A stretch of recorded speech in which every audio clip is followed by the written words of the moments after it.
Assalamualaikum warahmatullahi wabarakatuh. Perkenalkan, nama saya Erliawati, kelas A, NIM 2005106036.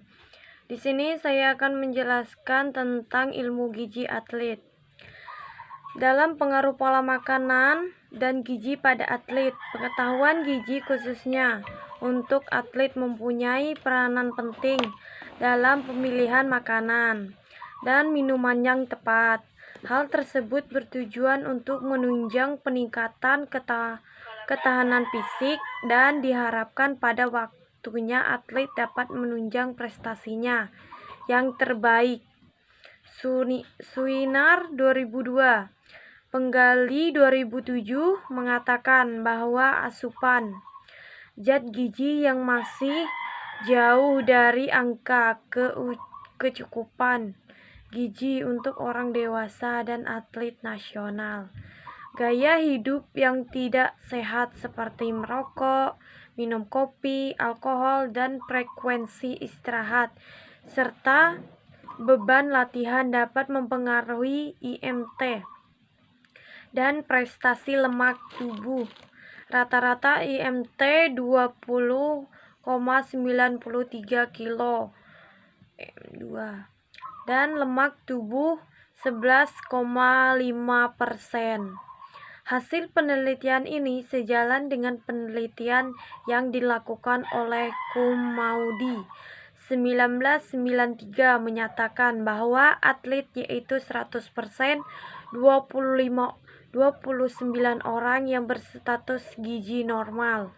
Status gizi seseorang berkaitan dengan asupan gizi dari makanan yang dikonsumsi. Baik remaja, kebutuhan tubuh akan zat gizi mencapai tingkat yang maksimum. Kebutuhan zat gizi yang sangat tinggi ini diperlukan untuk memenuhi kebutuhan perkembangan tubuh yang cepat. Jika kebutuhan gizi tersebut tidak terpenuhi, maka akan menyebabkan terhambatnya perkembangan tubuh. Akhirnya tubuh tidak dapat berkembang dengan sempurna.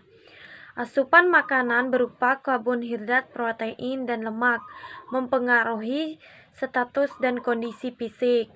Pada penelitian mengatakan bahwa subjek memiliki kategori asupan energi yang normal 73,7%, subjek memiliki kategori asupan karbohidrat normal dan protein ringan memiliki 52,6%.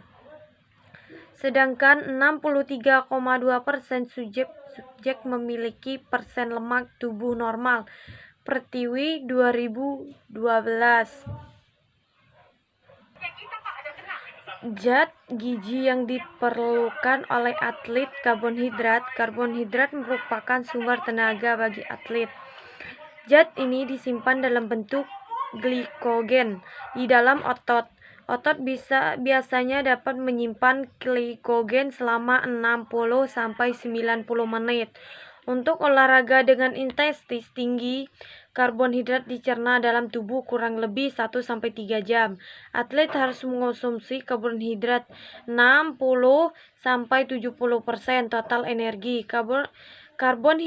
Karbonhidrat dalam makanan sebagai besar dalam bentuk karbonhidrat kompleks, sedangkan karbonhidrat sederhana hanya sebagian kecil saja, 10%, menurut Soekarman 1987. Karbonhidrat dibagi menjadi 3 macam, yaitu monosakarida, glukosa, dan fruktosa. B. Disakarida, sukrosa, dan maltosa. C. Polysakarida dan tepung dan glikogen. Semua macam karbonhidrat sebelum diserap akan dijadikan glukosa. Beberapa banyak karbonhidrat yang dimakan tergantung dari beratnya latihan. Apabila asupan karbonhidrat kurang akan berdampak pada kelebihan otot, dan ini akan mengganggu performa atlet. Contoh makanan tinggi karbonhidrat seperti sereal, roti, pasta, nasi, buah-buahan, sayuran, dan kacang-kacangan. Protein Protein dibutuhkan untuk pertumbuhan, perkembangan, pembentukan otot, pembentukan sel-sel darah, pertahanan tubuh terhadap penyakit, enzim dan hormon, dan sintesa jaringan-jaringan badan lainnya. Protein dicerna menjadi asam-asam amino yang kemudian dibentuk protein tubuh dalam fungsi sebagai sumber energi apabila karbohidrat yang dikonsumsi tidak mencukupi seperti pada waktu latihan fisik intensif. Sebaiknya kurang lebih dari 15% dari total kalori yang dikonsumsi berasal dari protein. Begitu penting protein, atlet akan disarankan untuk mengkonsumsi makanan protein berkualitas tinggi seperti pada daging ayam, sapi, ikan, telur, produk susu, kacang, juga biji-bijian.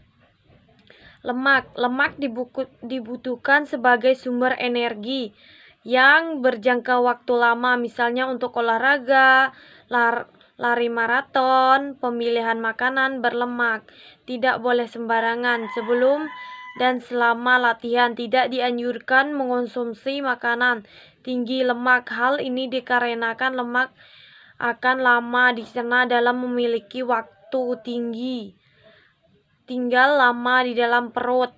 Vitamin dan mineral memainkan peranan penting dalam pengaturan dan membantu reaksi kimia zat penghasil energi sebagai koenzim dan kofaktor.